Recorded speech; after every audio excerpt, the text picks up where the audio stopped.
Mga igsoon, maayong adlaw ng sabkanatong tanan, ug ako nagapanginaot nga naa gihapon kita sa kapiskay sa atong panglawas uban sa pangliya ug grasya sa Dios.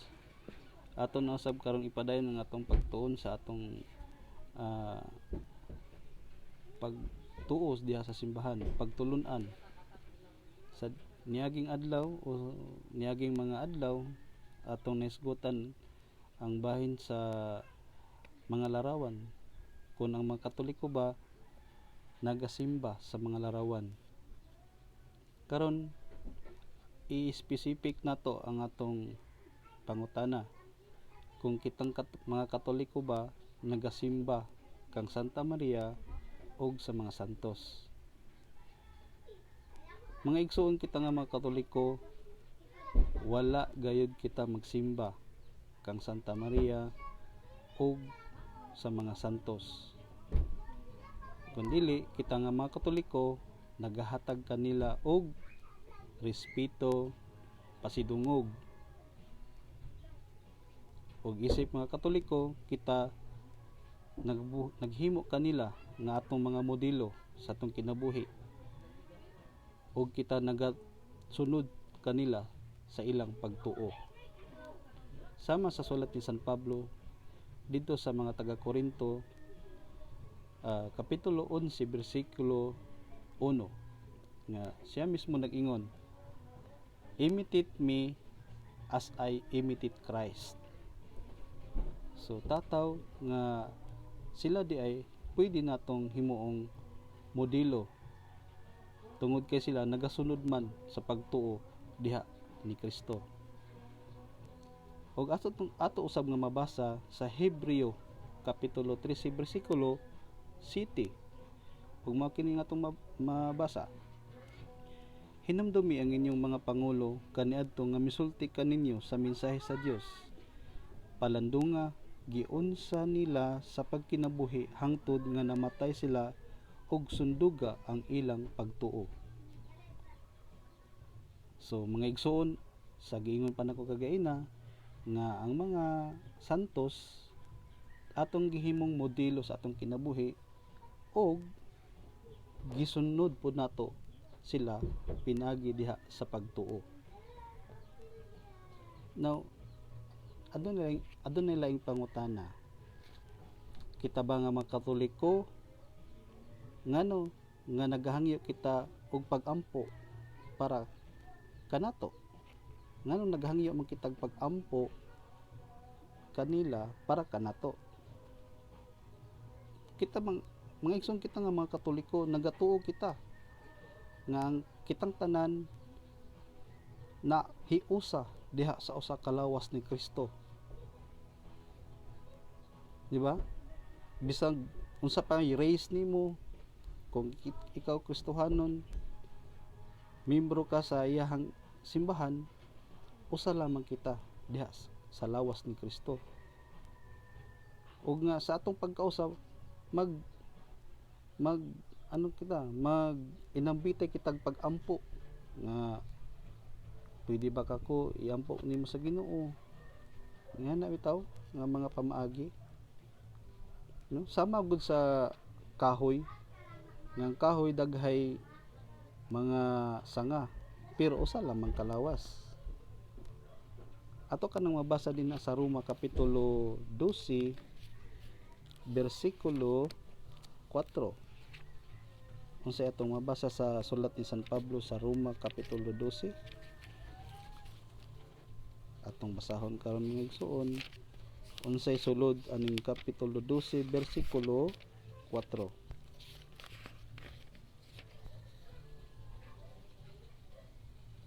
Daghag mga bahin ang atong lawas, ug ang matag bahin ini may kagalingong buluhaton.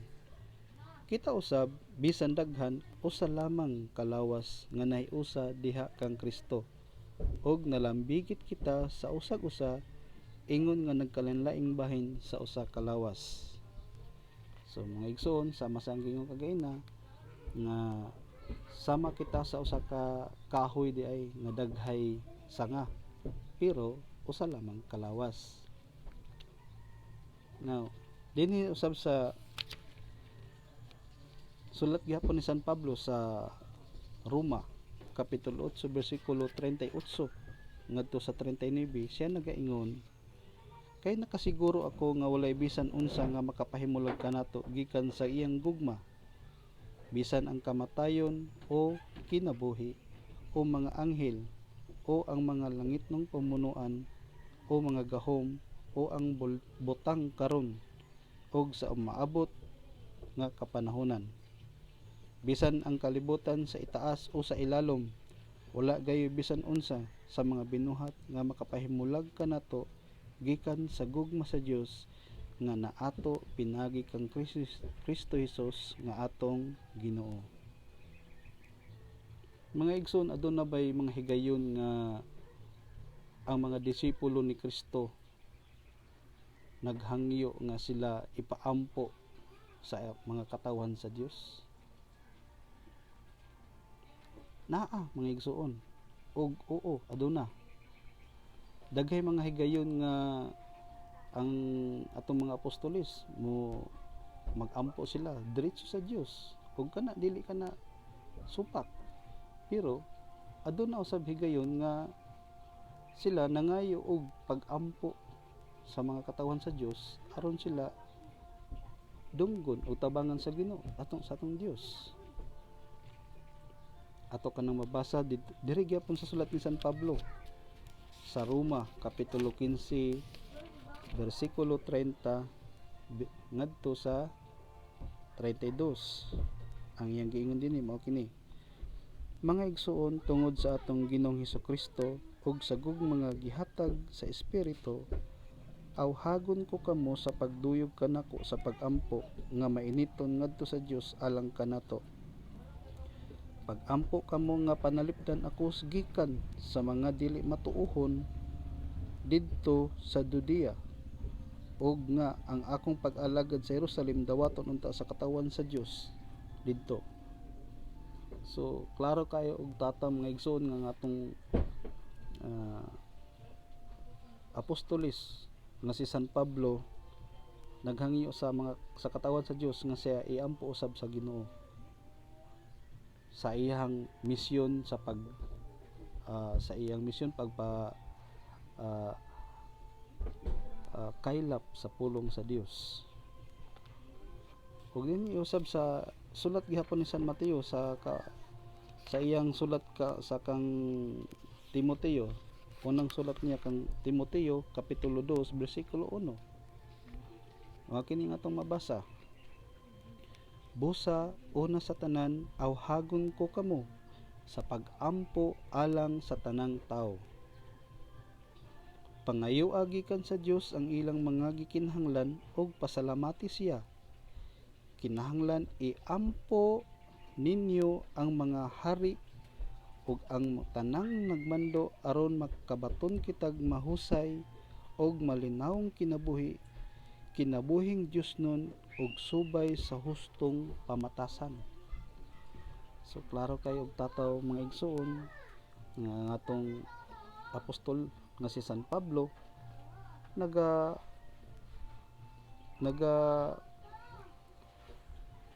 hangyo sa mga Kristohanon nga iampo ang matag usa, iampo nila ang mga hari sa unang panahon, sa ilang kapanahonan, ug ang tanang mga nagmando aron nga makabaton kitag mahusay ug malinawong kinabuhi. So dili di ay daotan mga igsoon nga kita hangyo nga iampo ta nila, di ba? Unsa may gisulat usab gihapon ni San Pablo dito sa kang Santiago.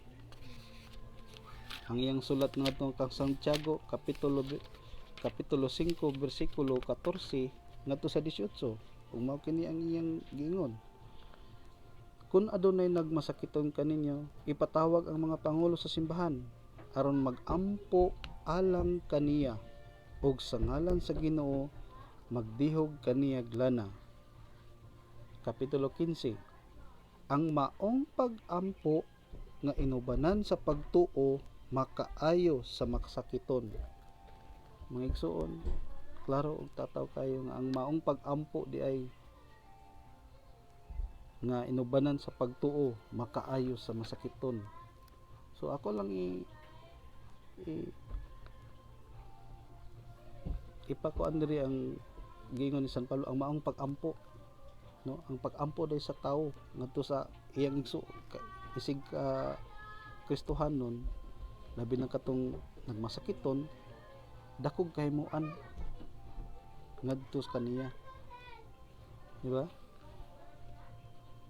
Now, adunay pangutanan na usab, aduna ba mga instances nga diha sa ebanghelyo nga si Jesus mismo nagatubag og mga pag-ampo o request sa usa ka tawo para sa laing tawo? Yes, anaa mga igsuon, ug daghan kay kana nga mga higayon nga daghay biduol kang Kristo nga ang kuan kanang pananglitan atong isa ka kuan sundalo, no, nga ang iyang anak nagmasakiton, siya nagahangyo nga Ginoo, ayuha ang katong akong anak nga nagmasakiton, di ba? Iya katong giayo dayon diha, no? Ato ko nung basahon ang sulat Ebanghelyo ni San Mateo kapitulo 15 bersikulo 28. Mao kaning nakasulat, og si Jesus mitubag kaniya, babayi, pagkadako sa imong pagsalig matuman ang imong gihangyo, og niadto gayud dayong gutloa na ayo ang iyang anak. Di ba, migsuon? Kinsa man ang nangayog pangaliya ngadto sa Ginoo para sa iyang anak, di ba, katong babae giingnan pa siya sa Ginoo nga pagkadako sa imong pagsalig og diha gutloa na ayo dayon ang iyang anak. Diri usab sa sulat ni San Marcos kapitulo 9 nagaingon gihapon diri, si Kristo gihapon ang nag-ingon ani mga igsoon, kapitulo 9 bersikulo 23, mao kini nakasulat, nganong miingon ka man kun makahimo ang tanan mahimo sa tawo nga may pagtuo, miingon si Jesus, og diha ang amahan sa bata miingon nga naghilak, doon ako'y pagtuo apan dili pa kiniigo, tabangi intawon ako. Namatikdan ni Jesus nga ang panon sa mga tawo nagkaduol na kanila, busa gimanduan niya ang yawa, bungol og amang nga espiritu, gula ug ayaw na gayud pagsulod kaniya. Misinggit ang yawa ug gipakurog niya pag-ayo ang bata ug unya migula. Ang bata murag patay nga tan-awon, busa ang tanan miingon patay na siya. Apan gigunita ni Jesus ang kamot sa bata ug gipabangon ug mitindog ang bata. Sa dihang nakasulod na si Jesus sa balay, gipangutanan niya siya sa iyang mga tinun-an, sa dihang wala nay laing nga nakadungog, nganong wala man kami makapagula sa yawa? Agig tubag si Jesus mingon, walay lain nga makapagula niini, niining matanga sa espiritu gawas lamang sa pag-ampo. So tataw kayo mga igsoon nga tungod sa pag-ampo atong usa ka tao nga mamaayo og gihapon ang iyang anak nga gisudlan og daotang espiritu. Now aduna pa laing bersikulo nga atong mabasa, aduna mga igsoon, dirita balik sa sulat Ebanghelyo ni San Mateo kapitulo 8 bersikulo 18. Itong basahon, sa pagkakita ni Jesus sa daghang kaayong tao, nag-alirong kaniya, miingon siya sa iyang matinan, manabok kita sa lanaw. Unya may usa ka magtutudlo sa balawod nga miduol kaniya ug miingon, magtutudlo andam ako sa pagkuyog kanimo bisag asa ka madto. Si Jesus mitubag, kaniya ang mga milo may mga taguanan ug ang mga langgam may mga salag apan ang anak sa tawo walay dapit nga kapahulayan. Ug may laing tinuod nga mingon, Ginoo, mopauli una ako aron paglubong sa akong amahan. Si Jesus mitubag, sunod ka nako ug pasagdi ang mga patay nga mao'y mulubong sa ilang mga minatay. So mga igsuon, aduna pa bay laing pangutana nga atong angay nga tubagon ini na naay pangutana diri igsuon, kung si Jesus ba mismo nagmando nga kita magampo ngadto sa uban. Atong mabasa kini sa Mateo kapitulo 4 bersikulo 44. Mao kini nga atong mabasa mga igsoon.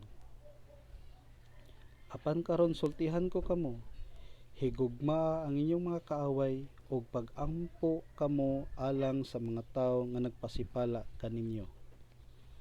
So si Kristo mismo mga igsoon nagsugo nga atong higugmaon ang atong mga kaaway ug nga iampo usab nato sila katong naghimo og dili maayo kanato, di ba? So dili day daotan nga magampo kita sa uban. Now ani kita sa mga nangamatay na nga mga tao, kung kini bang mga tao nga nangamatay na nga mga maayong tao, makatabang pa ba ni sila sa ato dinhi sa kalibutan?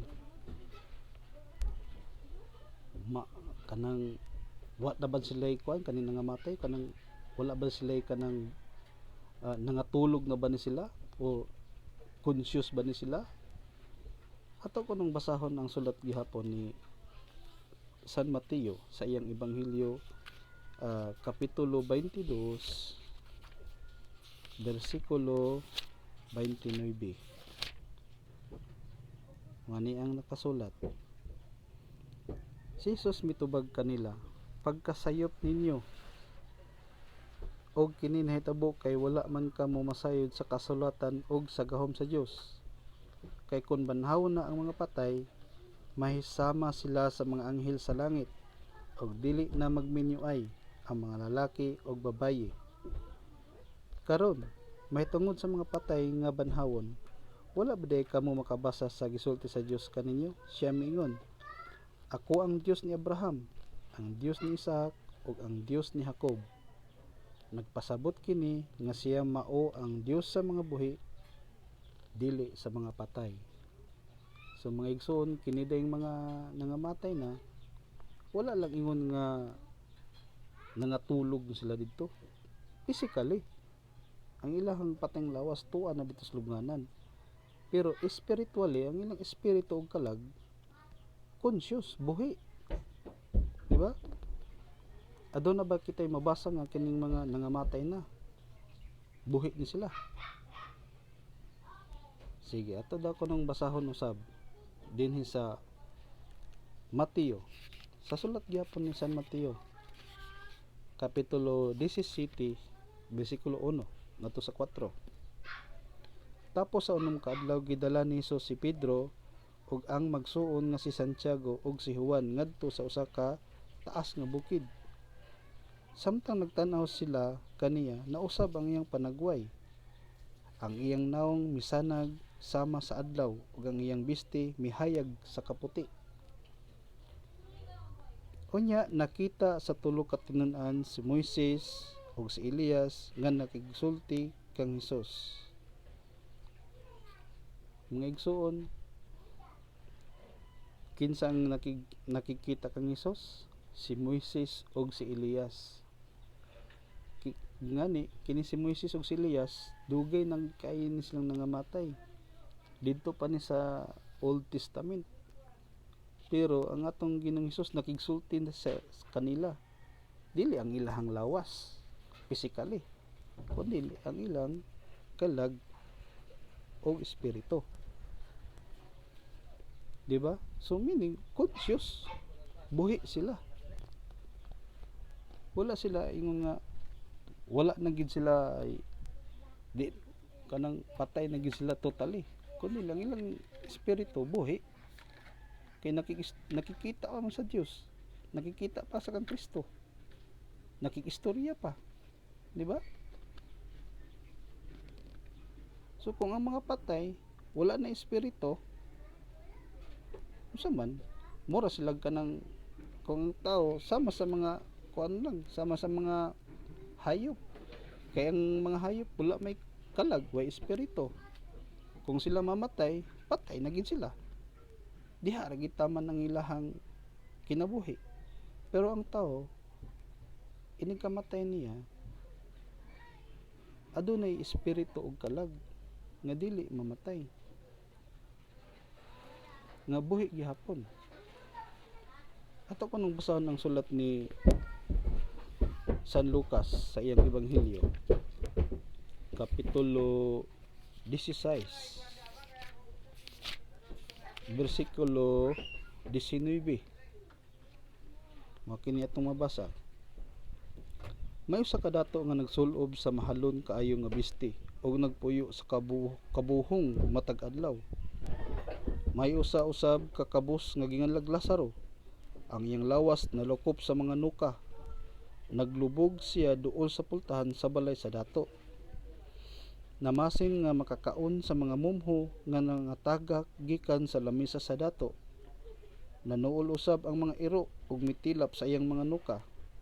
Unya namatay si Lazaro ug gidala sa mga anghel ngadto sa kiliran ni Abraham. Ang dato namatay usab ug gilubong ug nagantos pag-ayo didto sa Hades.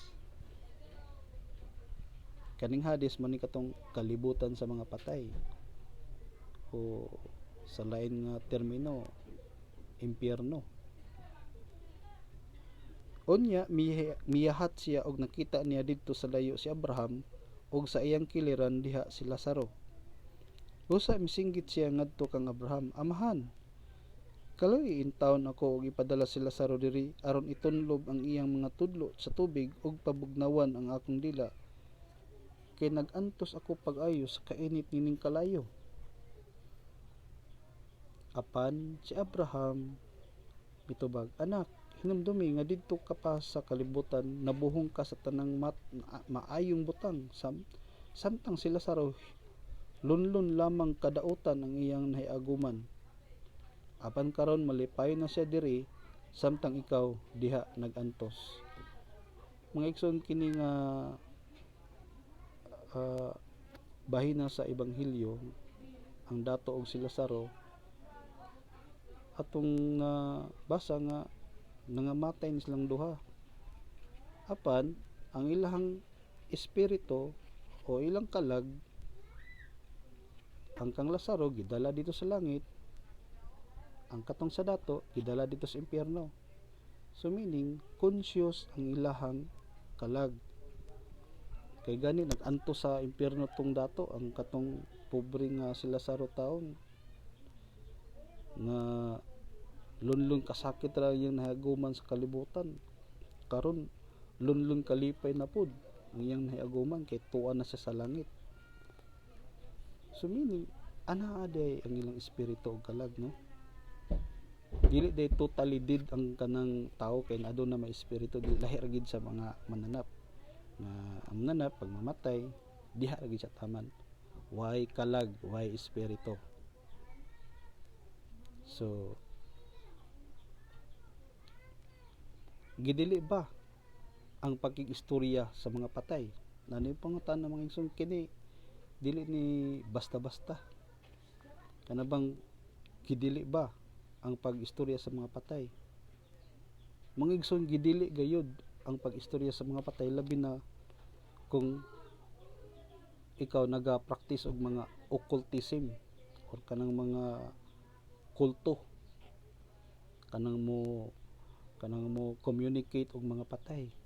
Ayaw og dili gid na pwede nimo buhaton mga igsoon, kay kana delikado. Dili ka na makaayo sa imong kalag, ayaw ka nagbuhata.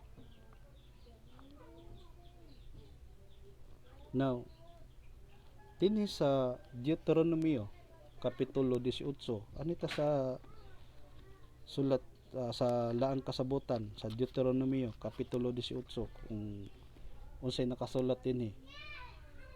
Bersikulo 10 ngadto sa 12 nagingon. Ayaw ninyo ihalad ang inyong mga anak pinagi sa pagsunog.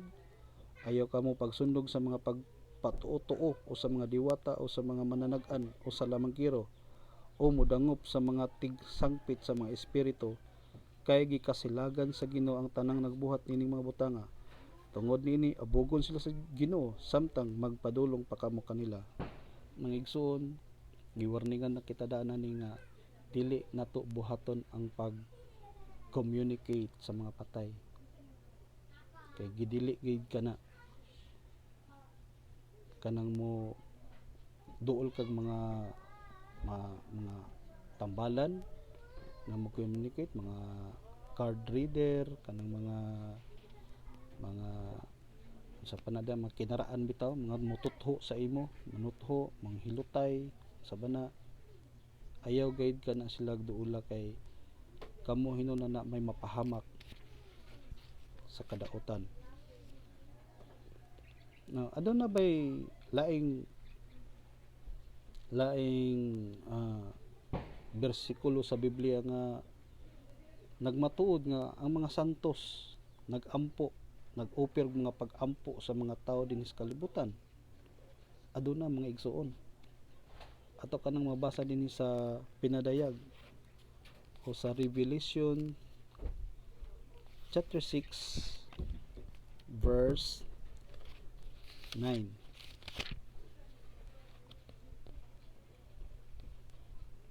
Unya gitangtang sa nating karnero ang ikalimang silyo ug nakita ko ilalom sa halaran ang mga kalag niadtong gipamatay tungod sa ilang pagsangyaw sa pulong sa Dios ug sa ilang pagkamatinumanon sa pagsaksi.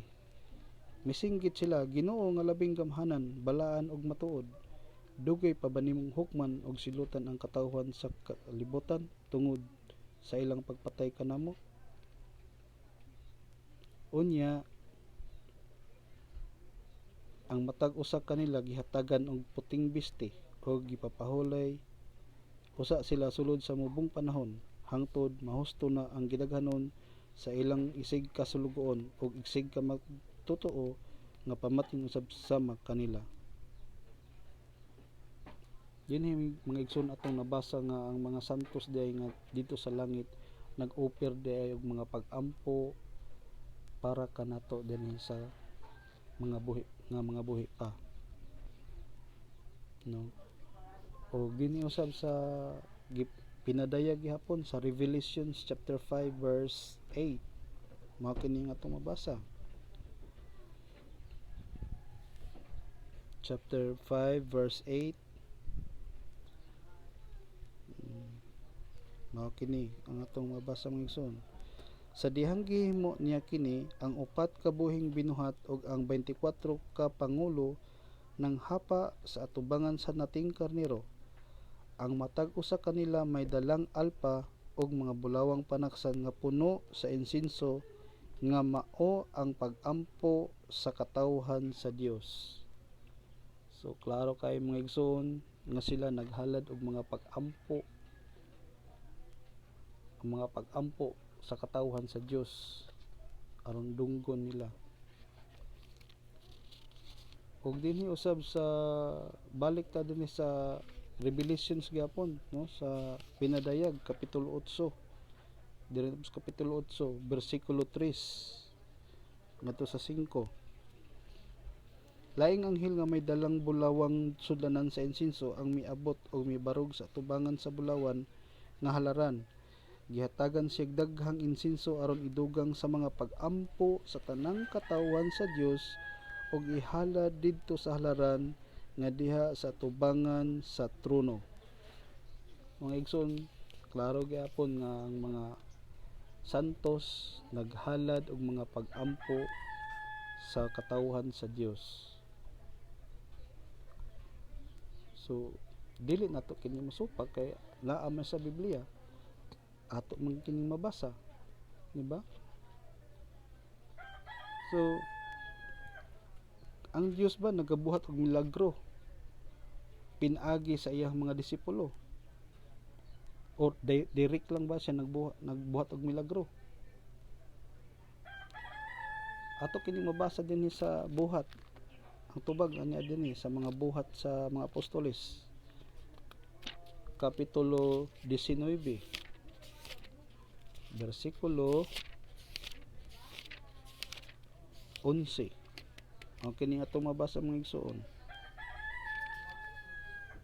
Nagbuhat ang Dios og talagsaong mga milagro pinaagi kang Pablo, bisan ang mga panyo ug ang mga tapis nga iyang gigamit gidala ngadto sa mga masakiton, og naayo ang ilang mga sakit ug nanggula gikan kanila ang mga daotang espiritu. So tataw og klaro kay mga igsoon nga ang Dios di ay nagbuhat og mga milagro pinaagi sa iyahang mga santos, no? Bisan gani ang ilang mga butang, panyo, mga tapis, kumo dapat lang kuno sa atong masakiton nga gipang yawaan, mamaayo gani sila, no? Tungod kana kay ang Dios nagauban kanila. Ug sa katapusan mga igsoon, ang mga santos ba, mga maayo ba ni sila, mga righteous ba gid ni sila? Ato kanang matubag pinagi sa sulat ni San Pablo ngadto sa mga Hebreoanon diri sa Hebreo kapitulo 12 bersikulo 22 ngadto sa 14. Busa ipataas ang nahoyhoy ninyong mga kamot ug ilig-una ang naluya ninyong mga tuhod. Subayan ninyo ang tul-id nga mga dalan aron dili mainutil ang piang ninyong tiil, kundili mamaayo hinuon. Paningkamuti ninyo ang pagpakigdait sa tanang tao ug sa pagkinabuhi nga balaan, kay gawas nini walay makakita sa Ginoo. So klaro kay mga igsoon nga ang mga santos di ay mga maayong tao gid sila, pinagi sa ilang mga maayong buhat, di ba? Ang pani Apostol Pablo, San Pablo dito sa sulat ni sa sulat niya kang Santiago nga dakog kahimuan ang pag-ampo sa taong maayo, sa taong santos, no? Ana ka na sa sulat niya ngadto sa kang Santiago. So mga igsoon, mao lamang kana ang atong ikapaambit karon. Kung aduna kamoy mga pangutana ug mga kalibog, palihog lang og subscribe niini nga channel, o kung mahimo i-click ang notification bell para sa dugang na pud natong mga pagtuon sa atong pagtuong Katoliko. O daghang kayong salamat, ug nga ang Dios magauban ta kanunay kanato ug magapanalangin kanato kanunay. Amen. Sa ngalan sa Amahan, sa Anak, ug sa Espiritu Santo. Amen.